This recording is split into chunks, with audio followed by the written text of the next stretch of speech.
አረብ ሀገር ያሉ ሴቶች እህቶቻችን የሚሰሩትን ስራ እነሱ ያውቁታል።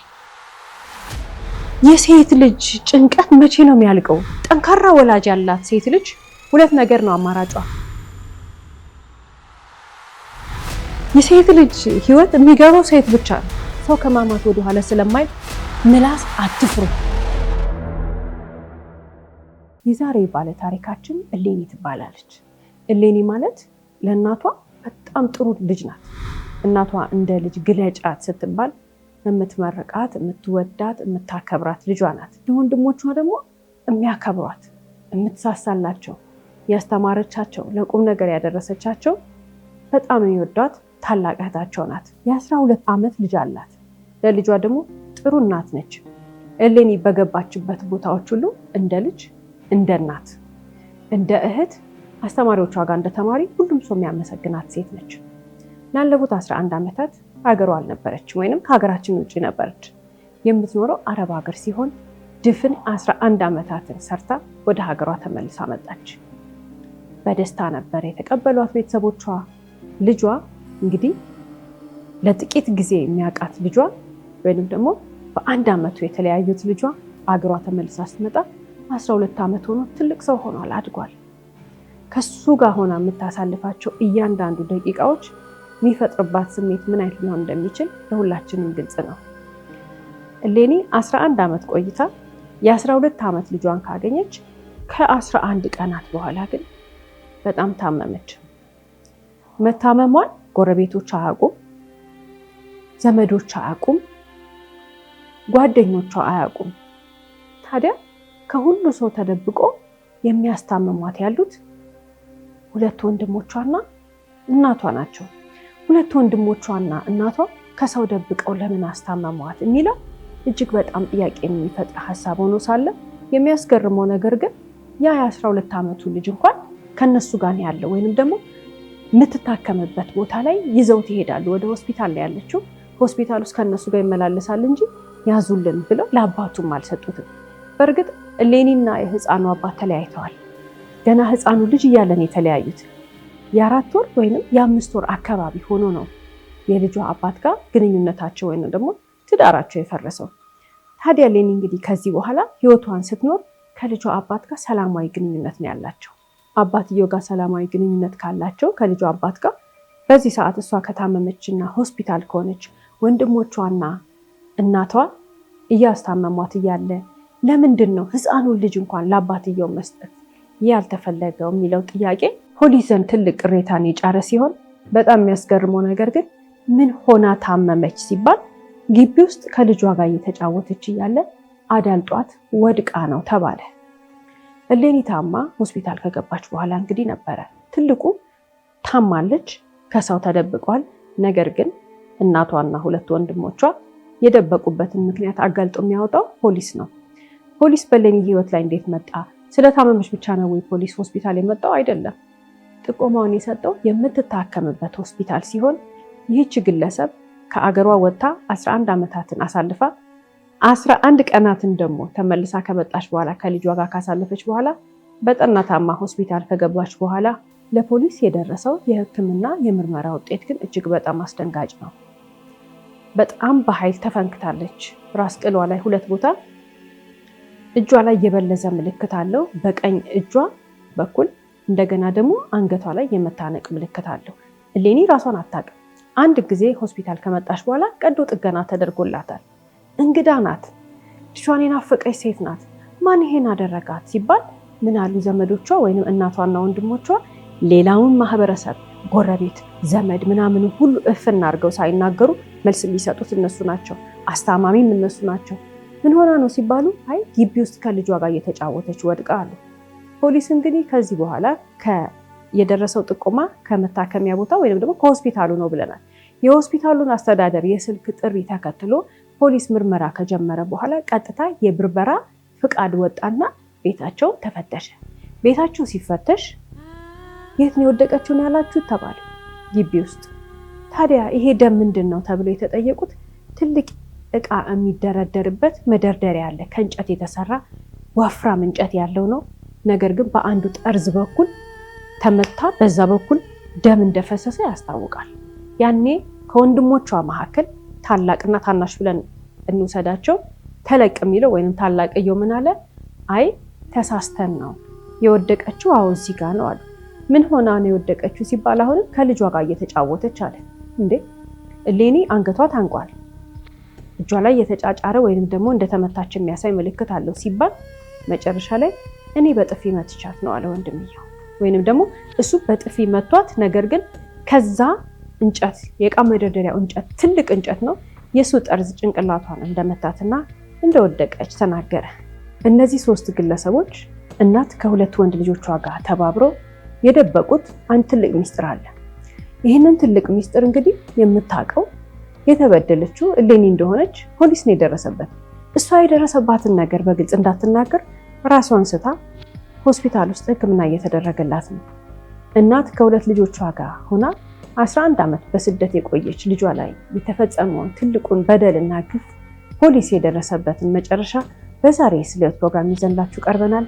እስከ ፕሮግራማችን ፍጻሜ ድረስ አብራችሁን ቆዩ።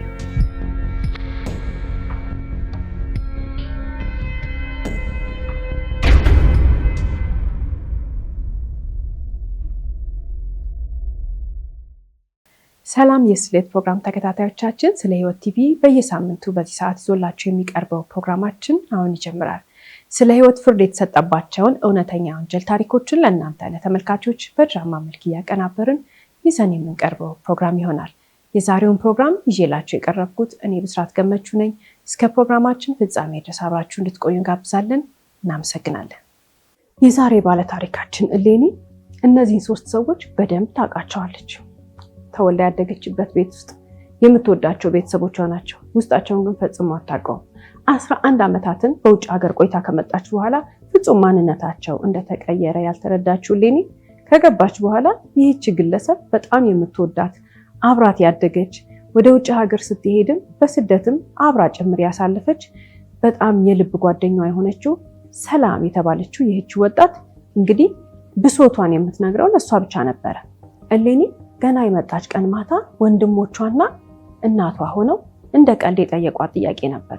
እሷ እንግዲህ 11 ዓመታትን የተለየችው ልጇን ብትነካው፣ ብትስመው፣ ብታጎርሰው ናፍቆቱ ሊወጣላት አልቻለም። ልጇን ገና አይታ ሳትጠግበው ምናልባት መቼ ነው ተመልሰሽ የምትሄጂው አሏት። ተመልሳ መሄድ እንደማትፈልግና ከዚህ በኋላ ባላት ሙያ የምግብ ቤት ሙያ በደንብ ተምራ ለምድ አውቃን የመጣችው ጎበዝ ምግብ ሰሪ ናት። በዛም ሙያ ምግብ ቤት መክፈት እንደምትፈልግ ስትነግራቸው ሳቁባት። ተመልሳ መሄድ እንዳለባትና ከዛ በኋላ ግን እዚህ መቅረት የሚባለውን ነገር ማሰብ እንደሌለባት አስጠንቅቀው ሲነግሯት እምቢም አላለችም፣ እሺም አላለችም። ቀኑ አለፈ። ነገር ግን ቅሬታዋን ተደብቃ ነው ለጓደኛዋ የምትነግራት። ገና ከመምጣቷ ተመለሺ ማለታቸው አስቆጥቷታል። እሌኒ ከዚህ በኋላ የምታሳልፈውን ጊዜ ከቤተሰቦቿ ጋር ወይንም ደግሞ ከእናቷና ከወንድሞቿ ጋር ሳይሆን ከልጇ ጋር ያለው ሰዓት ነበረ እጅግ በጣም ያስደስታል። ከነሱ ጋር ያለው ጊዜ ግን ቅሬታ እየፈጠረባት እንደነበረ ትናገራለች። ታዲያ ዛሬ እሌኒ ሆስፒታል ውስጥ ሆና በመጣች በ11ኛው ቀን ሕክምና እየተደረገላት እያለ የመጀመሪያ ሆስፒታል የገባች ቀን ጓደኛዋ 4 ጊዜ ደውላለች። ስትደውል ምን አሉ ቤተሰቦቿ? አሁን ከከተማ ስለወጣች መልሳ ትደውልልሻለች። ከመጣች ጀምሮ ያልተለየቻት ሰላም የተባለችው ጓደኛዋ ግራ ገብቷት ነበረ። ምናልባትም ከዛሬ ነገ ስትመለስ ትደውልልኛለች ብላ እየጠየቀች እያለ 72 ሰዓት እሌኒ ሰው በአይኑ ካያት ከ72 ሰዓት በኋላ ነበረ ሰላም ከፖሊስ የስልክ ጥሪ የደረሳት። የእሌኒን ሕይወት በብዛት ፖሊስ መጀመሪያ ጊዜ የተረዳው ከጓደኛዋ ሰላም ነበር። ከዛ በኋላ ግን የእሌኒ ማንነት ሲጣራ ሰላም ከተናገረችው ጋር ብዙም ልዩነት የለውም። እሌኒ ማለት ትምህርቷን ተምራ ከጨረሰች በኋላ ሴክሬታሪያል ሳይንስ ዲፕሎማ ኖሯት በአንድ የግል ድርጅት ውስጥ ጸሐፊ ሆና እየሰራች እያለ የተዋወቀችው የልጇ አባት በፍቅር 2 ዓመት ግንኙነት ኖሯቸው ከዛ ወደ ትዳር ገቡ። እሌኒ በዛን ወቅት የራሷ የሆነ ስራ ያላት ራሷን የምታስተዳድር የተመሰገነች በሰፈሩ ሰው የተመሰገነች የተወደደች ልጅ ናት። ይህች ልጅ እንግዲህ 30 ቀን ስራ ትስራ እንጂ ሙሉ ደሞዟን ግን አምጥታ የምትሰጠው እናቷ ነው። ከዛ እናቷ የፀጉር መሰሪያ፣ የትራንስፖርት፣ የእንደዚህ እያሉ ከደሞዟ ከራሷ ደሞዝ ላይ አንስተው ይሰጧትና የቀረውን ቤተሰብ ይኖርበታል፣ ልጆች ይማሩበታል፣ 2 ወንድሞቿ ምናምን። በዚህ ሁኔታ ላይ ያለች ግን ባል ስታገባ እናቷ ደስ ነው ያላቸው። ምክንያቱም እድሜዋ ላይ ጋብቻ ደርሷል ብለው ስላሰቡ። ባል ካገባች በኋላ ግን እሌኒ ቅሬታ ነበራት። የሚኖሩት የልጇ አባት ቤተሰቦች ጋር ነው። የልጇ አባት ቤተሰቦች ጋር ሲኖሩ ደግሞ ሁኔታው አልተመቻትም ነበር። ሆኖም ግን ለተወሰነ ጊዜ ነው በሚል ዝም ብላ ስትቀመጥ በመካከል እርግዝና ተፈጠረ። ልጅ ወለደች። ከዛ በኋላ ስራ አቆመችና ቤት ልጅ ለማሳደግ ወሰነች። ነገር ግን ያ ነገር አልዘለቀም። ከልጇ አባት ቤተሰቦች ጋር አልተስማማችም። ያ ከቤተሰቦቹ ጋር የተፈጠረ ግጭት ደግሞ ወደሱ መጣና ከሱ ጋርም ሊያስማማቸው አልቻለም። ስለዚህ ልጇ 4 ወሩ እያለ ከዛ ቤት ወጥታ ተመልሳ ወደ እናቷ ቤት መጣች። እሌኒ አሁን እንግዲህ ወደ እናቷ ስትመጣ ስራ የላትም። ከልጇ አባት ጋር ተፋታን የመጣችው ልጅ ይዛን የመጣችው። ስለዚህ ከእናቷ ጋር ያላቸው ነገርም እዚህ ጋር ሰላማዊ ሳይሆን በጣም አስፈሪ እየሆነባት መጣ። በጣም ስትጨነቅና በጣም ስትከፋ ኑሮ እንዳሰበችው ሳይሆንላት ሲቀር ግን ምን አደረገች? በአረብ ሀገር ያለች ጓደኛዋን ሰላምን ውሰጅኝ አለቻት። ሰላም ስታስብበት ዛሬ ነገ ስትላት ህፃኑ 1 ዓመት እስከሚሞላ ድረስ እናቷ ቤት ከተቀመጠች በኋላ ግን ለመጀመሪያ ጊዜ ለስደት በጣም ትልቁን ግፊት ያደረገባት ነገር የእናቷ ምላስ ነው። የእናትየው ቤት ውስጥ አንቺን አሳድጌ ልጁን አሳድጌ እንደዚህ አድርጌ ጭራሽ ልጅ ይዘሽብኝ መጣሽ፣ ጭራሽ መጦር ሲገባሽ ምናምን እያሉ በጣም ሲያንገበግቧት ነው ይቺ ልጅ እንግዲህ ተነስታ የተማረች ልጅ ዲፕሎማ ያላት ልጅ ወደ አረብ ሀገር ሄደችው። ልጇን ለእናቷ ሰጥታ አረብ ሀገር ከሄደች በኋላ ግን ሰላም ለ11 ዓመታት ዝር አላለችም።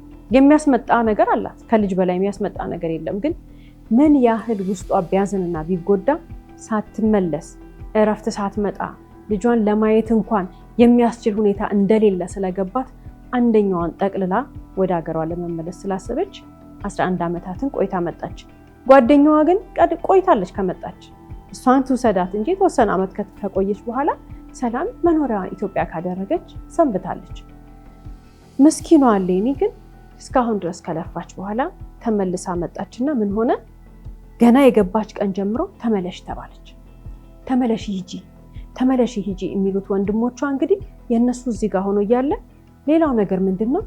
እሌኒ 11 ዓመት የሰራችበትን ብር በአግባቡ ከማጠራቀሟ በተጨማሪ ብዙ ወርቅ ይዛ ነው የመጣችው። ያንን ወርቅ ለእናቷ ነው ያዥልኝ ብላ የሰጠችው። ከዛ በተጨማሪ እንግዲህ ሬስቶራንት ልትከፍት ነው። አቅሟ የሚፈቅደውን ምግብ ቤት በሙያዋ በምትችለው ነገር ሰርታ ቤተሰቧንና ልጇን ለመርዳት ተዘጋጅታ ደስ ብሏት የመጣችው ልጅ ገና 2፣ 3፣ 4 እያለ ሲሄድ ግን መከፋት ጀመረች። ብሶቷን፣ ያለባትን ጭንቀት፣ ሁሉ ነገሯን የምትነግረው ለሰላም ብቻ ነው።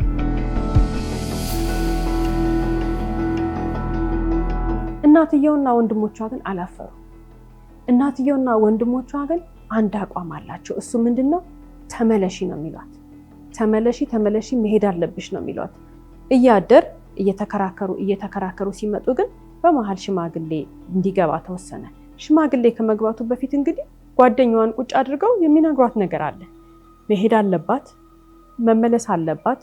እኛ ጋር የተቀመጠላት ገንዘብ ብዙ አይደለም፣ ሄዳ የተወሰነ ጊዜ እንደዚህ ታድርግ እያሉ በጣም ብዙ የሚያስፈሩ ቃላቶችን ሲነጋገሩ ከቆዩ በኋላ አሁን ግን በስተመጨረሻ ትመለሳለች ብለው በመጣች በ8ኛው ቀን ቁርጥ ያለ ስብሰባ ቤት ውስጥ ተደረገ። ይሄ ቁርጥ ያለ ስብሰባ እንግዲህ ማንን ያካተተ ነው? ሰላምን ያካተተ ነው። ሰላም ጓደኛዋ ትሆን እንጂ የቤተሰቦቿ ነገር ግን አስደንግጧታል። አፍራቸዋለች። እንዳትወቅሳችሁ ትልቅ ሰዎች ናቸው እናቷ። ስለዚህ ቁጭ ብለው ሲነጋገሩ ደግሞ ደጋግመው እናትየው የሚናገሩት ነገር ገንዘብ የሚባል ነገር እንዳትጠይቃቸው፣ ያ ማለት 11 ዓመት የለፋችበትን ገንዘብ እነሱ ጋር የተጠራቀመውን ገንዘብ ብላ አፍ አውጥታ ሰው ፊት ጠይቃ እንዳታሳፍራቸው፣ የዘመድ ሰበስባለሁ፣ ቤተሰብ ጎረቤት ሰበስባለሁ የምትለውን ነገር መናገር እንድታቆም፣ ከዛ በተጨማሪ ደግሞ ዝም ብላ ሄዳ እንድትሰራ፣ ለምን ልጅሽን እያሳደግንልሽ ነው አላት። ስለዚህ እስካሁን ድረስ እነሱና እሷ መካከል ያለው ትልቁ ጸብ ተመለሺ የሚሉበት ምክንያት ምንድን ነው? ገንዘቧን ላለመስጠት ነው። የለፋችበት ገንዘብ ሁሉ እነሱ ጋር ስለተቀመጠ ነው። 11 ዓመት የለፋችበት ደሞዟ አልሰጥም ካላችሁ እሺ አለች። በጓደኛዋ ሽምግልና ወርቋን ስጡንና ተጋግዘን እዚህ ፍቅር ሲባል አይ ዞሮ ዞሮ ስማችን ስለሚነሳ አሉ እናትየው። ወርቁንም አልሰጥም አሉ። እኚህ እናት እንግዲህ ምስክር በሌለበት እንደዛ በትልቅ ዕቃ በጣም ብዙ ወርቅ የሰጠቻቸውን ልጃቸውን የ11 ዓመት ልፋቷንም እኔና ልጆቼ አለ እሳቸውና እነዛ 2 ወንድ ልጆቻቸው አንድ ላይ ሆነው ይህንን ልጅ ሲያሳድጉ ልጆቹ ቤት ቁጭ እንዳሉ እንደተቸገሩ ያለ ሰራተኛ እንዳሳደጉ ትምህርት ቤት እንዳመላለሱ እንዳስጠኑ ለዛ ክፍያቸው ስለሆነ ለወንድሞችሽ አካፍያቸዋለሁ ብለዋል። አዎ ወንድሞቿ ሁለቱም የራሳቸው ስራ አላቸው። አዎ ወንድሞቿ በጣም ጥሩ ንግድ ቤት ከፍተው ንግዳቸው ተስተካክሎላቸው ቢዝነሳቸው ተሳክቶላቸው ህይወታቸውን መስመር አስይዘዋል። ግን ስቲል የሚኖሩት እሷ በምታስተዳድረው እሷ የምትገዛው ምግብ እየበሉ እናታቸው ቤት ነው። እነዚህ ልጆች አንድ ነገር በእርግጠኝነት ያውቃሉ። ምንድነው? ከአረብ ሀገር የሚላክላቸው ቋሚ ብር አለ። ያንን ብር እየተጠቀሙ መኖር ውስጣቸው ደም ስራቸው ውስጥ ገብቷል። ስለዚህ ያንን የሚመጣላቸውን ገንዘብ ለማስቆም አይፈልጉም። ለእሷ ግን ቀጥታ ይነግሯታል። በጣም የሚነግሩት ግን ለእናትየው ነው። እናትየውም ይህን ተቀብለውታል። ስለዚህ ነው ወርቁንም አንሰጥም ብሩንም አንሰጥም ስማችን ሳይጠፋ ተመልሰሽ ትሄጃለሽ የሚል ክርክር ሰነበቱ። ገና ጥቂት ቀናቶች ናቸው፣ 1 ወር እንኳን አልሞላትም። ነገር ግን የነሱ ክርክር፣ የነሱ ጸብ፣ የነሱ ንትርክ ቀኑ እየባሰ ሲመጣ እየፈጠነ ነው የመጣው። በእነዚህ ባለፉት 11 ቀናት እንግዲህ የመጣ ጎረቤት አለ ሊጠይቃት። እንኳን ደህና መጣሽ በሉኝ እያለች ሰው ናፍቃለች፣ ጓደኞቿን ናፍቃለች፣ ጎረቤቷን ናፍቃለች። ሰዎችን እየደወለች መጥቻለሁ እያለች ስትናገር እዛ ቤት ውስጥ ፊት የሚሰጣት ሰው አልነበረም። እዛ ቤት ውስጥ የሚያናግራት ሰው አልነበረም። እንደ እንግዳ የሚያያት ሰው አልነበረም። ይሄንን ሁሉ የሚያውቀው ማን ነው? ሰላምና የራሷ ልጅ ነው። የራሷ ልጅ እናቱ ስትሰደብ አይቷል። እናቱ ተመለሺ ስትባል አይቷል። እናቱን ሳትፈለግ አይቷል። እናቱ በገንዘብ ምክንያት ሲከራከሯት ተመልክቷል። አትመለሺ አትሂጂ እያለ የሚለምናት ግን እሱ ነው። ይወዳታል። እናቱ ነች። ናፍቃው ነው የመጣችው። ነገር ግን እናትየው ከዛሬ ነገ ትሄዳለች እያለ ጭንቀት ላይ ባሉበት ሰዓት ነበር እንግዲህ በ11ኛው ቀን የተፈጠረው ነገር ምንድን ነው ያለን እንደሆነ በ11ኛው ቀን ከሰዓት በኋላ ቤት ውስጥ የነበሩ ሰዎች እየተወያዩ እያለ ጠንከር ያለ ነገር ተነሳ። ምንድን ነው? አሁን ራቅ ካለ ከክፍለ ሀገር ከሌላም ቦታ ዘመዶች ሊመጡ ነው ቅዳሜና እሑድ። እነዛ ዘመዶች ሲመጡ እሌኒ እናገራለሁ አለች። ሽምግልና አስቀምጣለሁ፣ ገንዘቤን ትሰጡኛላችሁ፣ ወጣለሁ ብላ ጠንከር ያለ ሀሳብ ስታስብ እናትየውና ወንድሞቿ ግን ተከራከሯት። የዚህን ጊዜ መደባደብ ተጀመረ፣ መጣላት ጀመረ። ከወንድሞቿ መካከል ትልቁ ለእሷ ግን ታናሽ ወንድሟ ነው። ከሱ ጋር ነበር በጣም ትልቅ ጸብ የተፈጠረው። ስለዚህ ምን አደረገ? እሱ መጀመሪያ ማነቅ፣ መምታት፣ የተለያየ ነገር ማድረግ ከጀመረ በኋላ በስተመጨረሻ የመታት ጥፊ ግን መጀመሪያ የእቃ መደርደሪያው ጠርዝ በኃይል ጭንቅላቷ እንዲመታት ካደረገ በኋላ ያኔ ራሷን ስለሳተች መሬት ላይ ስትወድቅ መሬቱ ደግሞ ከጭንቅላቷ ጋር በኃይል ተጋጨ። ለዚህ ነበር 2 ቦታ የራስ ቅሏ ላይ ትልቅ መፈንከት የነበራት። እሌኒ እንግዲህ ሰውነቷ በልዞ የተለያየ ጉዳት ደርሶባት ወደ ሕክምና ተቋም ከተወሰደች በኋላ የሕክምና ተቋም ውስጥ ያዩት ሐኪሞች የደረሰባት ነገር ምንድን ነው ሲሏቸው መጀመሪያ እነሱም ዋሽተዋል። ከልጇ ጋር እየተጫወተች ግቢ ውስጥ ወድቃን ያሉት። ጉዳቷን ሲመለከቱ ያዩት ነገር ስላላስደሰታቸው የነበሩት የሕክምና ባለሙያዎች ለሆስፒታሉ አስተዳደር ካሳወቁ በኋላ የሆስፒታሉ አስተዳደር ነበር ለፖሊስ ጥሪ ያደረገው። ፖሊስ የእሌኒ ህይወት ምን እንደሆነ የደረሰባት ጉዳት ከምን እንደመጣ ካጣራ በኋላ ምን ሆና ነው ተብሎ ሲጠየቁ እነሱ የተናገሩትና የምርመራ ውጤቱ እንዲሁም ደግሞ ቤቱ ሲበረበር የተገኙት ማስረጃዎች ፍጹም የተለያዩ ናቸው። ከዚህ በኋላ እየተሰበሰበ የመጣው እሌኒ በዛን ቀን የደረሰባት ምስቅልቅል ብሎ የነበረው ስዕል በፖሊስ የምርመራ ሂደት መልክ እየያዘ መጣ። እሌኒ የተደበደበችው ለምንድን ነው? ዘመዶቿ መጥተው ስለ ቤተሰቦቿ ጉድ እንዳይሰሙ የልጃቸውን ገንዘብ የበሉት እናት ከልጆቻቸው ጋር ተባብረው ሌላው ዘመድ እንዳያቅባቸው እሷን አፍ ለማዘጋት የተሞከረው ነገር ዛሬ ግን ራሷን ስታ እጅግ በጣም ከፍተኛ በሆነ ሁኔታ ህመም ውስጥ እንዳለች ታወቀ። እሌኒ ከዚህ በኋላ ከተነሳች እንግዲህ ብዙ ነገር የምትናገራቸው ነገሮች ይኖራሉ። ስለዚህ ምን ተባለ? ቤተሰቦቿ ከዛ አካባቢ እንዲወጡ ተደረገ። መደብደቡን ያመነው ይህንን ጉዳት ያደረሰባት ወንድሟ በህግ ቁጥጥር ስር ሆኖ ምርመራው ቀጠለ። ከዚህ በኋላ እንግዲህ የሚጠበቀው እሌኒ እንድትድን ክትትል እየተደረገላት ሐኪሞች፣ ነርሶች፣ የተለያዩ የህክምና ባለሙያዎች ሆስፒታል ውስጥ ያሉ ሁሉ ታሪኳን ሲሰሙ በጣም ስላዘኑላት እሷን ለመርዳት ሁሉም በአቅሙ ጥረት እያደረገ ነው። እሌኒ በመሃል ነቃች። እንግዲህ ለረጅም ጊዜ አታውቅም ነበር ራሷን። እሷ ከነቃች በኋላ እሷ ጋር መጠጋት የሚችሉት የሕክምና ባለሙያዎች፣ የሆስፒታሉ ሰራተኞች፣ እሱም የተወሰነ ለማጽዳት ለምናምን። ከዛ ውጭ ግን የፖሊስ የምርመራ አባላት፣ ምርማሪ ፖሊሱና ጥበቃ የሚያደርጉላት አካላት ብቻ ናቸው። ከዛ ውጭ አጠገቧ የሚመጣው ሰው የለም። እሌኒ ከነቃች በኋላ መናገር ችላ ነበር። በጣም ደክሟታል። በጣም በትንሹ ነው የምትናገረው። ማን ነው ይሄን ያደረገች ስትባል ወንድሟ እንደሆነ ተናገረች። ሌሎቹ እንደተባበሩ ተናገረች። ብዙውን ነገር በምልክት ነው የምትናገረው። የደረሰባት ነገር እሷ ያስረዳችው ፖሊስ በምርመራ የደረሰበት እሌኒ እየተናገረች ያለችው በምልክት ቢሆንም የተወሰኑ ቃላትን በማውጣት ቢሆንም እሷ እየተናገረች ያለችው ጓደኛዋ ሰላም የተናገረችው ነገሮች ሁሉ አንድ ላይ ሲጨመቁ የሚያሳዩት ማስረጃ ግልጽ ነው። ያን ቀን የእሌኒ የመጨረሻዎቹ እዛ ቤት ውስጥ ያሳለፈችው ሰዓት የነበራትን ጊዜ ቁልጭ አድርጎ ያሳያል። ሌላኛው ለፖሊስ ትልቁን ማስረጃ የሰጠው እንግዲህ ታዳጊው ሕፃን ነው። ይሄ ታዳጊ ሕፃን የተናገረው ነገር አለ። ምንድን ነው? ልክ እነዚህ ግለሰቦች እናቱ ላይ ጉዳት እንዳደረሰ ሲጠረጠር በመጀመሪያ ፖሊስ ያደረገው ነገር ወደ ራሱ የህፃናት ማቆያ መውሰድ ነው። እዛ የህፃናት ማቆያ ውስጥ ምርመራ ሲደረግ ምን እንደተፈጠረ እዛ ቤት ውስጥ 11 ቀናቶች ለእናቱ ምን አይነት እንደሆነ በትክክል ተናግሯል። ይሄ ህፃን የእናቱ ደም ሲፈስ፣ እናቱ ስትመታ፣ ስትወድቅ ከማየቱ ባልተናነሰ የሚናገራቸው ንግግሮች ግን እጅግ በጣም ያሳዝናሉ። ምንድን ነበር የመጨረሻው ቃል? ምንድን ነው እዚህ ውስጥ ያስገባቸው የሚለውን ነገር የተናገረው እሱ ነው። ምክንያቱም በቦታው የነበረ ለእናቱ የሚያስብ ልጅ እሱ ብቻ ነው። ህፃን ነው። እነሱ በደንብ አሰልጥነውት ነበር። መጀመሪያ ላይ ፖሊስ ሲጠይቀው ግቢው ስንጫወት ነበር አለ። ግን ውሸቱን ነው። ፖሊስ የራሱ የሆነ የምርመራ ቴክኒክ አለው። ፖሊስ የራሱ የሆነ ሚስጥር የሚያወጣጣበት በተለይ ህፃናትን ልዩ የምርመራ ቴክኒክ አለው። ይህ ህፃን ልጅ በደንብ አሰልጥነውት ነበር። ነገር ግን እከሌ ነው እንደዚህ በል ያለኝ፣ እከሌ ነው እንደዚህ በል ያለኝ፣ እውነቱ ግን ይሄ ነው ብሎ ሲናገር ምንድነው የተናገረው ነገር? በቃ እናቱ ገንዘቡን ውሰዱት፣ ነገር ግን ወርቁን ስጡኝና እሱን ሸጬ የራሴን ህይወት እቀጥላለሁ ስትላቸው እንደነበረ ይናገራል። ከምንም ነገር በላይ ግን ይሄ ህፃን ልጅ አይምሮ ላይ የቀረው እናቱ ስትመታና ደሟ ሲፈስ የተመለከተው ነገር ነው።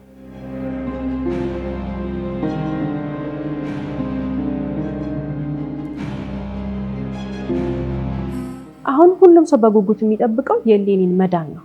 እሌኒ ግን የደረሰባት ጉዳት ከፍተኛ ነበረ። አንድ ቀን ሲሻላት፣ አንድ ቀን ስትታመም፣ አንድ ቀን ሲሻላት፣ አንድ ቀን ስትታመም ከቆየች በኋላ በጣም አሳዛኝ በሆነ ሁኔታ በደረሰባት ጉዳት ማገገም ሳትችል ቀርታ ብዙ ቢጣርላትም ብዙ ቢደከምላትም ነገር ግን ህይወቷ አለፈ። እንግዲህ እዚህ ጋር ወንድሟ ህግ ፊት የቀረበው በምን ነበር? አንድ ወንድሟን የቀረበው እሱም አካል በማጉደል በድብደባ ምናምን በሚሉ አይደል፣ ወዲያውኑ በነፍስ ማጥፋት የሚባል ወንጀል ሲከሰስ ግን ማን ተባባሪ ተደርጎ ተከሰሰ?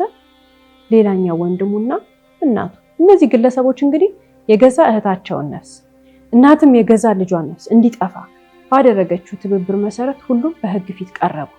አሁን እስካሁን ድረስ ልጁን ያልወሰደው፣ እስከዛሬ ድረስ ልጁ በገንዘብ ብቻ ሲረዳ የነበረው የህፃኑ አባት ምን አደረገ?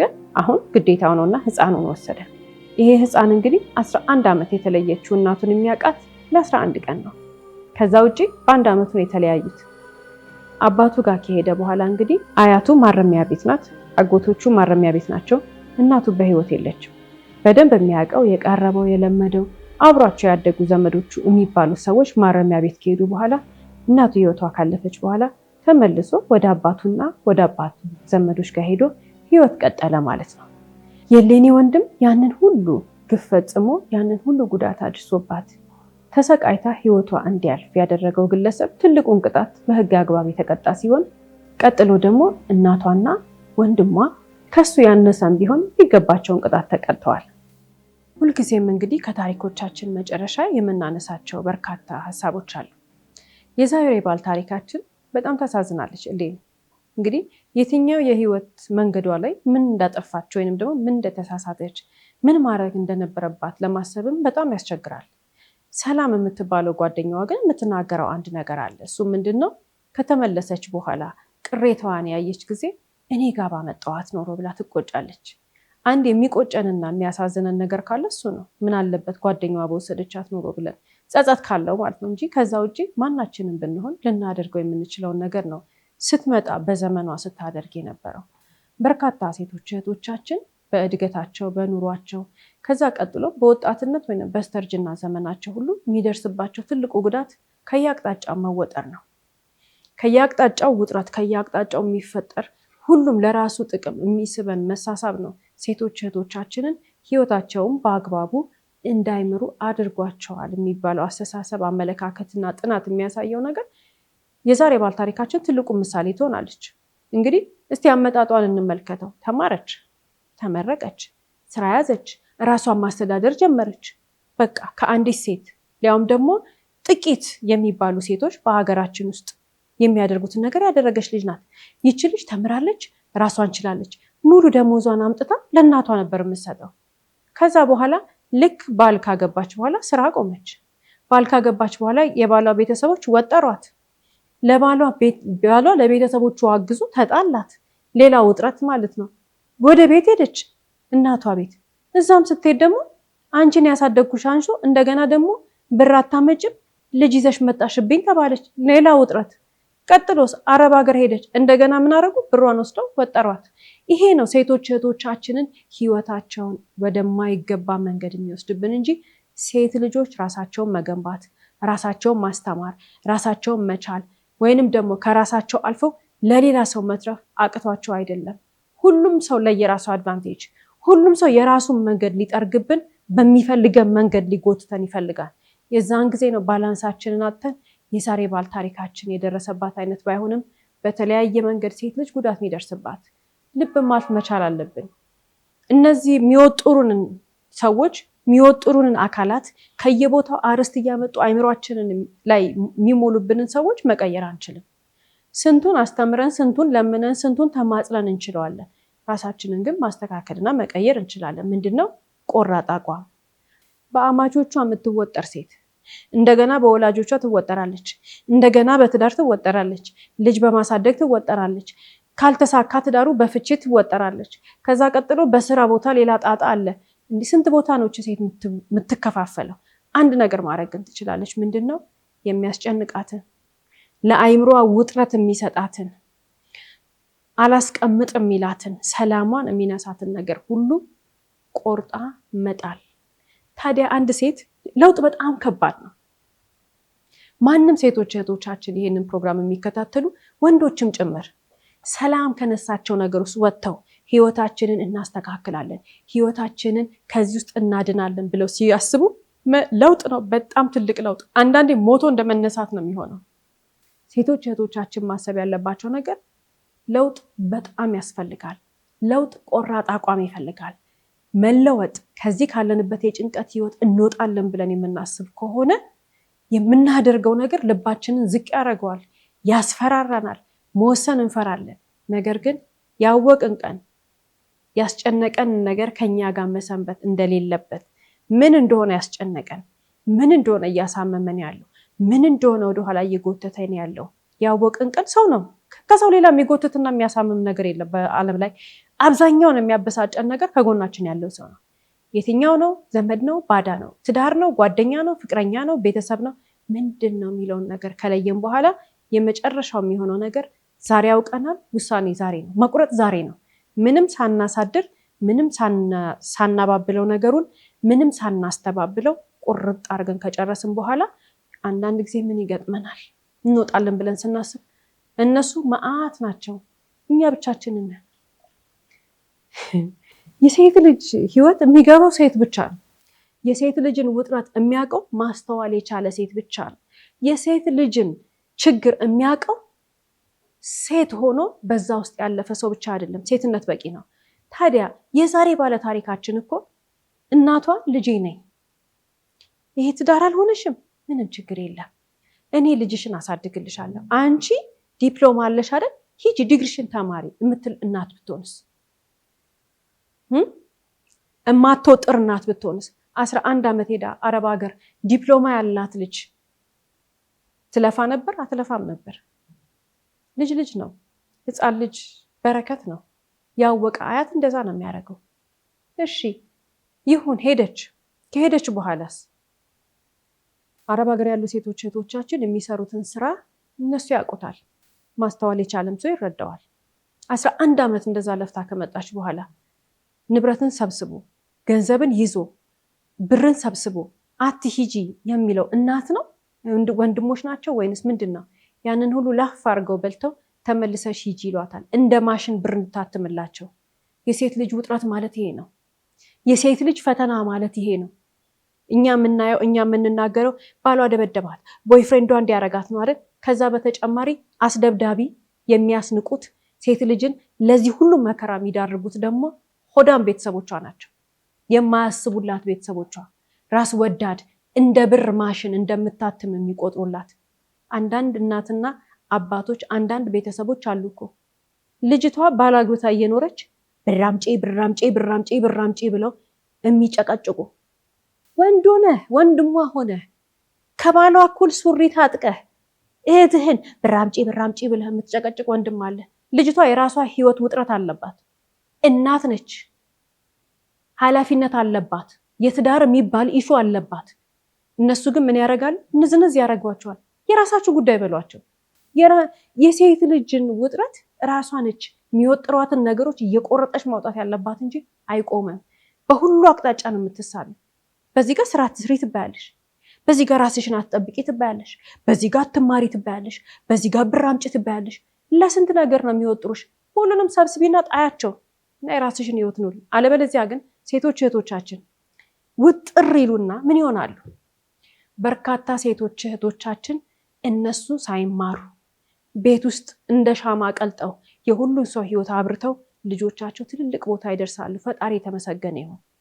አትሊስት በዛ ተሸልመዋል። ግን ልጆቻቸው ደግ የሆኑና እነሱ ሊጦሯቸው ሲደርሱ ህይወታቸው ያልፋል። ለምን? ጉዳት፣ የትላንትና ስቃይ፣ አይምሯቸው ላይ የነበረው ስቃይ ህመም ሆኖ ተቀይሮ ያለ እድሜያቸው ይሞታሉ። ይሄ እንዳይደርስብን እህቶቼ ልብ ማለት መቻል ያለባችሁ። ከራሳችሁ የሚበልጥ ነገር የለም። የሚወጥራችሁን ነገር አባሩት ከህይወታችሁ። ምንም የሚመጣ ነገር የለም። ዘመዶቼ ዘመዶቼ ዘመዶቼ ዘመዶችሽ የሚወጥሩሽ ከሆነ መቻቻል፣ የምን መቻቻል? አቺያቸው ስርዓትሽ ጠብቀው ህይወትሽን ኑሪ። ልጃችን የሚሉ ዘመዶች መልካም ወላጆች ናቸው፣ ይመሰገናሉ። የልጃቸውን ህይወት አክብረው የልጃቸውን ቤት አክብረው ወደ ላይ ግፊ፣ ሂጂ፣ በርቺ፣ ልጆችሽን በስነ ስርዓት አሳድጊ የሚል ወላጅ የተመሰገነ ነው፣ የተባረከ ነው፣ ፈጣሪን የሚያውቅ ነው፣ የተማረ ነው፣ ዘመናዊ ነው። እነዛ ግን አሉ ብራምጪ ብራምጪ ብራምጪ ከማለታቸው ባላነሰ ቤትሽ ይመጡና ባልሽን ይሰድባሉ፣ ፍቅረኛሽን ይሰድባሉ፣ አናኗርሽን ይናገራሉ። እኔ ለዚህ ነው ያሳደግኩሽ፣ እኔ ለዚህ ነው እንደዚህ ያልኩሽ፣ ይሄ ነው ያንቺ ኑሮ። ስንት አይነት ንግግር ቢናገር ወላጅ አለ። ከወላጅ ቀጥሎስ ማን የሚቀበለው? ከዛ ጠንካራ ወላጅ ያላት ሴት ልጅ ሁለት ነገር ነው አማራጯ። አንድ በባሏ ተከብራ ትኖራለች። ባሏ ካላከበራት ቤተሰቦቿ ብድግ አድርገው ይወስዷታል። የሴት ልጅ ጭንቀት መቼ ነው የሚያልቀው? የሴት ልጅ ሰላማዊ ህይወት መቼ ነው የሚመጣው? እያንዳንዳችን እኮ አጠገባችን ምንም አይነት እንደዚህ ያለ ነገር የሚያደርስብን ሰው ላይኖር ይችላል። ግን እህቶቻችን ህይወት ላይ የምናየው ነገር በጣም ያሳዝናል።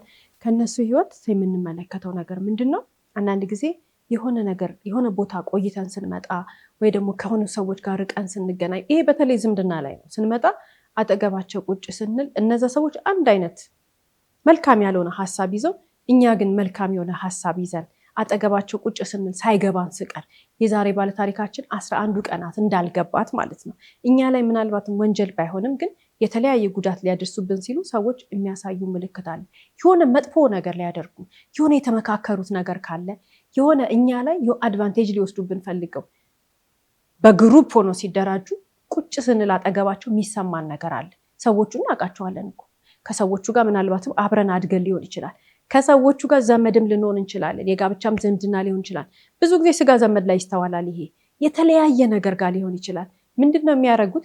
5 ሰዎች አንድ ላይ ሆነው አንድ ሰው ወይንም 6 ሰዎች አንድ ላይ ሆነው አንድን ሰው ሊጎዱት ሲሉ ምልክቱ ያ ሰውዬ ይሰማዋል። እንዴ ምን እንደሚሰማው የሆኑ ሰዎች ተሰብስበው ከኛ ጋር የሆነ መጥፎ ነገር ሊያደርጉን ሲሉ ወይንም ደግሞ ማይገባ ማይደረግ ነገር ወይ ገንዘብ ሊቀሙን ሲሉ ወይ ጉዳት ሊያደርሱብን ሲሉ አጠገባቸው ቁጭ ስንል የሚሰማን ስሜት ምንድን ነው?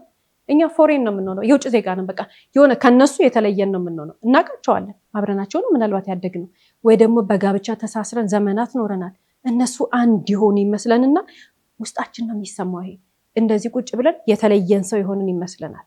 ይህን ስሜት ችላ እንዳንለው ብዙ ሰው ትዝ የሚለው ነገር አለ። አሁን ስብስብ ቢሉና እነሱ እኛ ባይተዋር ስብስብ ቢሉና እነሱ አንድ ይሆኑና ሲያወሩ ሁላ ምናምን ሲነጋገሩ እኛን ግን ምን ያደርጉናል?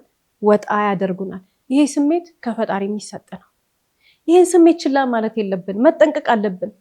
ምንድነው ማድረግ ያለብን? እዛ ቦታ ጋር ሁለተኛ መሄድ አለመሄድ ነው የኛ ድርሻ ነው። ግን ሰዎች ሲሰበሰቡና አንድ ላይ ሲያብሩብን፣ ሰዎች ተሰብስበው ስለኛ የሆነ አይነት መጥፎ ነገር ሊያደርጉ ሲሉ ውስጣችን የሚሰማን ይህንን ስሜት መካድ የለብንም።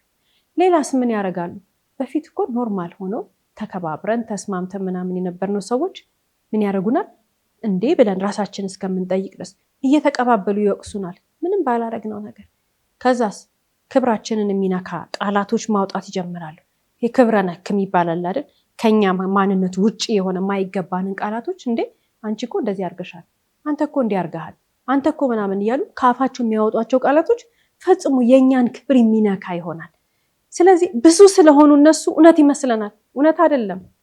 ተባብረው ነው፣ ተጋግዘው ነው። ምንድን ነው የፈለጉት? እጃችን ላይ ያለው ሌላ የፈለጉት ነገር የለም። ምንም ስለሆንክ ምንም ስለሆንሽ አይደለም ሰዎች በህብረት ፈጥረው የሚወቅሱሽ። ምንም ስለሆንክ ወይንም ምንም ስለሆንሽ አይደለም ሰዎች ተጋግዘው የሚያገሉሽና ቁጭ አድርገው የሚወቅሱሽ። የሆነ ነገር ከአንቺ ስለፈለጉ ነው። ያንን ነገር መስራትና ማግኘት ስላቃታቸው ነው። ስለዚህ ልብ ማለት መቻል አለብን። የዛሬ ባለ ታሪካችን እኮ ከውጭ ከመጣች በኋላ ከውጭ የመጣ ሰው ማለት ሙሽራ ማለት ነው። በቃ ሲነካ ምን ሲል ሁሉ ምንጠነቀቅለት አይደል? እነሱ ግን አንድ ላይ ተሰበሰቡና እሷን የውጭ ዜጋ ነው ያደረጓት። የውጭ ሰው ነው የሆነችው። ምን አረጓት? ባይተዋር እስከምትሆን ድረስ ሲሰድቧት፣ ሲያንቋሽሿት፣ ሂጂ ሲሏት የተለያየ ነገር ሲያደርጓት ነበር። ክብሯን የሚነካ ነገር ይናገራሉ። የተለያዩ ምልክቶች አሉ። እህታችን ግን አታውቅም ነበር። እንደነዚህ አይነት ምልክቶች ወደ ወንጀል ሊያድጉ ይችላሉ። ባያድጉም ግን አይምሯችን ላይ የሚፈጥሩት ጠባሳ ከባድ ስለሆነ ጥንቃቄ ማድረግ መቻል አለብን። ሌላኛው ደግሞ ምልክታቸው ምንድን ነው? እነዚህ በግሩፕ የተሰበሰቡ ሰዎች ዘመዶቻችን ምናምን የፈለጉ ይሆኑ ብቻ እኛ ስንመጣ እኛ ጉዳት ሊያደርሱብን የሆነ ነገር ሊያደርጉን እንደሆነ የሚያስታውቀው ቁጭ ብለን እያወራን እያለ ስለ አንድ ኢሹ ይወራል። ለምሳሌ ስለ ኳስ ይሆን የሚወራ ወይ ስለ ፖለቲካ ይሆን የሚወራ ወይ ስለ ልጅ ይሆን የሚወራ አይደል? ምን ያደርጉናል? እንዳልተፈጠርን አረስ አንስተን ልንሰጥ ስንል ኢግኖር ያደርጉናል። አይሰሙንም የእኛን አስተያየት። የሆነ ነገር አይደል ምናምን እያልን ስናወራ እንደዚህ ብለው አይተውን ጸጥ ብለው የነሱን ወሬ ይቀይራሉ። እንዲህ አይነት ቦታ እንዳንቀመጥ፣ እንዲህ አይነት ቦታ ራሳችንን አስቀምጠን ካየ ነው ይሄን ስሜት እንዳንክደው። ይሄ ስሜት በጣም ትልቅ ስሜት ነው። ይሄን ስሜት አይተን ይሄ ተሰምቶን ያልተፈለግንበት ቦታ የተናቅንበት ቦታ ጋር እንደገና ደግሞ ይጠሩናል እኮ ጨቅጭቀው ነይ እንጂ እንትን አለ እኮ ና እንጂ ምናምን ይሉንና የሆነ ዘመድ ቤት ወይ ምናምን አማች ቤት ምናምን የሆነ ጎረቤት ቤት ምናምን ሄደን ቁጭ ብለን እያለ ሰዎች ሰብስበው አንድ ላይ እነሱ ግሩፕ ሆነው ሲያገሉን የሚያደርጉት ነገር ምንድን ነው? ስለ ልጅም ይሁን ስለ ልጅ መጫወቻ ኳስም ይሁን እኮ የሚወራ ወይ ሴቶችም ከሆኑ ስለ ሜካፕ የሴት ወሬ ብዙ ጊዜ እንደዚህ አይነት ነገር ስለሆነ ወይ ደግሞ የሆነ የተለየ ነገር ይሁን አንዲት ሀሳብ የሰጠነውን ነገር አንዳንዴ ጸጥ ብለው እንዳልተፈጠረ እየሰሙን ነው የሚሄዱት። ከዛስ ሌላውስ እንደዚህ ብለው ዞሮ አይተውን ጸጥ ይላሉ። የኛ ሀሳብ አይሰሙትም፣ አይቀበሉትም፣ ወይንም ደግሞ ለውይይትም ትክክል ነው ትክክል አይደለም አይሉትም። ኤግዚስት እንዳላደረግን ቆጥረውን ኮንቨርሴሽናቸውን ይቀጥላሉ እነሱ። የዛን ጊዜ ቀስ ብለን ወጥተን መልሰን አለመምጣት ነው እዚህ። ምክንያቱም ይሄ በጣም ትልቅ ምልክት ነው። ይሄ ምንድነው? ጭስ ካለ እሳት አለ የሚባለው አይነት ነገር ነው። ነገ ጧት የሆነ ነገር ያደርጉናል።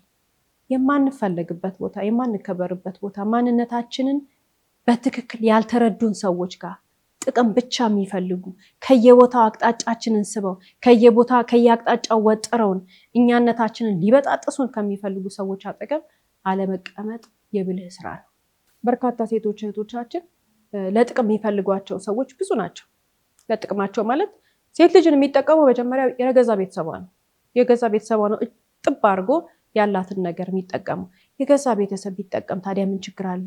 አዎ መረዳዳት ልክ ነው፣ መተጋገዝ ልክ ነው። ግን የማይሰሩ መዓት ሰዎች ቤት ውስጥ ቁጭ ብለው እሷ አረብ ሀገር ሄዳ ወይንም ሌላ ሀገር ሄዳ እሷ ትሰራና ወገቧ እስኪቀነጠስ ድረስ የምትሰራ ሴት ብቻ ናት ይሄን የምታውቀው። ድክም እስከሚላት ድረስ ሰርታ የምታውቅ ሴት ብቻ ናት ይሄን የምታውቀው። በጠዋት በአላርም ተነስታ ቁርሷን ሳትበላ እየሮጠች ወደ ስራ የምትሄድ ሴት ብቻ ናት ይሄን የምታውቀው። የለፋች የደከመች ሴት፣ አዎ የሴት እህቴ ድካም ይገባኛል። ምክንያቱም ጉልበታችንን ጠፍ አድርገን የምንኖር ሴቶች የሴት ልጅ ድካም ምን እንደሆነ እንረዳለን። እህቶቼ ለጥቅም የሚፈልጓቸው ሰዎች ብዙ ናቸው፣ ይሰበሰባሉ። በማህበር ነው የሚደራጁት። ወሬያቸው አንድ አይነት ነው። መረዳዳት፣ መተጋገዝ በተለይ በእኛ ሀገር ኢኮኖሚ አስፈላጊ ነገር ነው። አንድ ትልቅ ነገር ግን አለ። ለአንቺ ህይወት የሚሆንሽን የልፋትሽን ዋጋ የሚመጥንሽን ነገር አንቺ ታውቂያለሽ ነው። እያንዳንዷ ሴት መስጠት ያለባት የሰራችበትን ሁሉ አይደለም። አንዳንዴ እኮ ገቢሽ 10 ብር ከሆነ እነሱ የሚቸገሩት 11 ብር ነው። ስለዚህ ያችን 1 ብር ለመሙላት እንጂ ለራስሽ ሴቭ ለማድረግ አትሄጂም። እንዲህ የሚባል ነገር የለም። በአንቺ ገቢ ልክ የሚቸገር ሰው የለም። አንቺ የሆነ ነገር ስታገኝ እነሱም ችግራቸው ይጨምራል። አንቺ የሆነ ነገር ከፍ ስታደርጊ እነሱም ከፍ ይላሉ። ይሄ የሞኝ አስተሳሰብ ነው። ከረፈደ በኋላ እንዳይገባቸው ሴቶች እህቶቻችን ጥንቃቄ ማድረግ መቻል አለባቸው። የሰሩበት እንደዛ ወገብሽ እስኪቀነጠስ ድረስ ሰርተሽ የምታመጪው ብር እንደዛ አንቺ ለፍተሽ ጥረሽ ግረሽ የምታገኙ ለነገ ህይወቴ ብለሽ የምታገኙ ነገር በጠቅላላ እየተዝናኑሽ አይደለም። ሴቶች እህቶቻችን ይሄን የሚሰሩት ይሰራሉ፣ ገብተው ይተኛሉ፣ ይሰራሉ፣ ገብተው ይተኛሉ። በአንቺ ብር ሌላ ሰው እየጨፈረበት ነው፣ የተዝናናበት ነው። በአንቺ ብር አንቺ የምትለብሹ ዩኒፎርም ነው። አንቺ የምትለብሹ ምናልባት የስራ ልብስ ነው። እነሱ ዝንጥ ብለው አንቺ በላክሽላቸው ብር እየሄዱ ቢሰሩበት እኮ ጥሩ ነው። መጠጥ ነው የሚጠጡበት፣ ሱስ ነው የሚያካሂዱበት። ለምን? ለፍተው አይደለም የሚያገኙት። ይሄ የራስሽ ዘመዶች ናቸው፣ ወይ ደግሞ ቦይፍሬንድ ያልሽው ሰውዬ ነው፣ አለበለዚያ ባል ያልሽው ሰውዬ ነው። ታዲያ ሴት ልጅ ገንዘቧን ምንድን ነው ማድረግ ያለባት ያለን እንደሆነ ባንክ ነው የሚቀመጠው። ለማንም እንዳሰጪ። ሰው ከታመመ መታከሚያ ይሰጠዋል፣ እንዳይራብ የምግብ ይሰጠዋል። መልበስ ፈለገ ከፈለግሽ እሱንም ሁኔታውን አይተሽ። ከዛ ውጭ ግን የነጋሽ እንትና ልጅ አገባ ለእንትን ላሰራ ነው ሶፋ ልገዛ ነው፣ ሰርታችሁ ግዙ በያቸው። ሰርተው ይግዙ። የእነንትናን ቤት ልቀይር ነው እንትን ላረግላቸው ነው ምናምን የሚባል ነገር የለም። በእድሜሽ አትቀልጂ። የትም ዓለም ላይ ይኑሩ ሴቶች ልጆች ይሄንን ነገር ማስተዋል መቻል አለባችሁ። በጊዜያችሁ፣ በእድሜያችሁ፣ በወጣትነታችሁ ጉልበታችሁ ሳይደክም የምትለፉት ነገር ለነገ ለእናንተ መጦሪያ ነው እንጂ እዚህ ጋር ትላልቅ ሰዎችን፣ ጤነኞችን፣ እድሜያቸው ያልደረሰ መስራት የሚችሉ ጎረምሶችን ልትጦሩበት አይደለም። ሌላ ደግሞ የሰሩበትን ገንዘብ ለቦይፍሬንድና ለባል ቁጭ አድርገው የሚቀልቡ ሴቶች አሉ።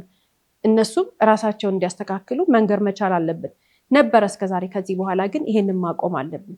የሴት ልጅን ጉልበት የሚበሉ ሰዎች በጠቅላላ ስርዓት ማስያዝ ማንም ሰው ስለሚከብደው ስርዓት የምንይዘው እኛ ነን። ገንዘባችንም በአግባቡ በስነ ስርዓት ባንክ አስቀምጠን ከዛ በኋላ ለምንጠቀምበት ነገር ማድረግ። ሴቶች እህቶቻችን በተለይ በውጭ ሀገር ሆነው የሰሩበትን ገንዘብ የት እንደሚያስቀምጡ ካላወቁ በርካታ ሴቶች አሉ። ዛሬ ሂዱና በተለያዩ ሚዲያዎች አረብ ሀገር በተለይ ላሉ ሴቶች እህቶቻችን ምክር የሚሰጡ የተለያዩ ሰዎች አሉ። እነሱን ጠይቁ፣ ስልክ ደውሉ፣ አነጋግሩ፣ እዛው በዛው መረጃ ተቀያየሩ። እናንተ ፈጣኖች ናችሁ። አንድ ነገር ብቻ ነው የሚጎላችሁ ነገር ምንድን ነው? ገንዘባችሁን መያዝ አታውቁበትም። ስለዚህ ገንዘብ አያያዝ መረዳት መቻል አለባችሁ። ጉልበታችሁ የትም አታገኙትም። ገንዘባችሁን ብቻ ነው የተቀመጠው የምታገኙት። እድሜ እየሄደ ነው፣ ጊዜ እየሄደ ነው። ከጊዜ ጋር መራመድ የእኛ ፋንታ ነው። አለበለዚያ እንደ ዛሬ ባለ ታሪካችን 11 ዓመት የለፋችበትን እንደተወሰደባት የእናንተ ደግሞ 21 ዓመት 31 ዓመት 41 ዓመት ከሆነ በኋላ እንዳትነቁ ነው እንደነዚህ አይነት ፕሮግራሞች የሚጠቅሙት። በየቀኑ ቤተሰቦቿ ብር አምጪ ይሏታል። በየቀኑ ሰርታ የምትመጣ ከሆነ ባሏ ብር አምጪ ይላታል። የባሏ ቤተሰቦች በቃ ከየአቅጣጫው ውጥርጥርጥርጥር አድርገዋት እነዛን ሁሉ ሰዎች እንደ ቀንበር ተሸክማት የምትዞር እናት ወይንም ደግሞ ምስኪን እህታችን አይ በቃኝ ከዚህ ውስጥ እወጣለሁ ብላ እንዳታስብ የሚያደርጋት ትልቁ ነገር ሰርታ መኖር ስለሚያቅታት ነው አይደለም። የእኛ ምላስ ነው፣ እኛን ነው የምትፈራው። የጎረቤቶቿ ሰዎች፣ የሰፈሯ ሰዎች፣ የዘመዶቿ ምላስ፣ የቤተሰቦቿ ምላስ፣ የባሏ ቤተሰቦች ምላስ፣ ይህ ሁሉ ሰው ተደምሮ ሴት ልጅ ከጨቋኝ ህይወቷ ከማትፈልጋቸው ነገሮች አልፈልግም ብላ እንዳትወጣ የሚይዛት ትልቁ ነገር የሰው ምላስ፣ ይሉንታ። ሰው መሳቂያ ሆናለሁ፣ ቤተሰቦቼ ሰው መሳቂያ ይሆናሉ፣ እኔ ሰው መሳቂያ ሆናለሁ። ተሰብስበው አንድ ላይ በማህበር ተደራጅተው 1 ዓመት ሙሉ ቆመው ይሳቁ። አንቺ ምን አገባሽ? ይሳቁ፣ ያማሉ፣ ይሙ።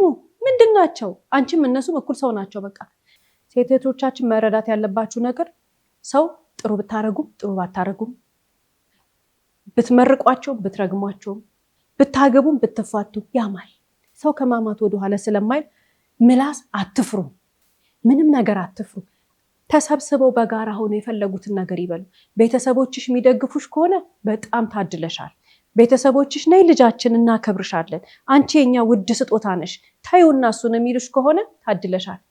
ካላሉሽ ግን አልታደልሽም ማለት አይደለም። እነሱ ናቸው ያልገባቸው። አትሂጂ እነሱ ጋር። አንቺ ፈጣሪ የሰጠሽን ነገር ተመልከች። ማንም ሴት እህታችን ከሆነ ውጥረት ስለመውጣት ፈልጋ የጎረቤት የእንትና ሀሜት ፈርታ የምትኖር ካለች መረዳት ያለባት ነገር እነዛ የፈራቻቸው ሰዎች እሷ ልጅ ስትሸከም 9 ወር መተው 1 ኪሎ ሼር አድርገውሻል ወይስ 2 ኪሎ ይዘውልሻል? አንቺ ተከፍተሽ እዛ መኝታ ቤት ውስጥ ስታለቅሺ፣ በር ዘግተሽ በየክፍሉ ስታለቅሺ አይዞሽ እህቴ ብሎ ይጠረገልሻል? ማንም? ስቃይሽን አንቺ ነሽ የምትሰቃዩ። እስከ ፕሮግራማችን ፍጻሜ ድረስ አብራችሁን ስለቆያችሁ እናመሰግናለን። ሳምንት በተመሳሳይ ሰዓት በአዲስ ታሪክ እንደምንቀርብ እየገለጽን እንደተለመደው በአድራሻችን አስተያየቶቻችሁን ላኩልን። እስከ ሳምንት ድረስ ቸርን ሰንብት።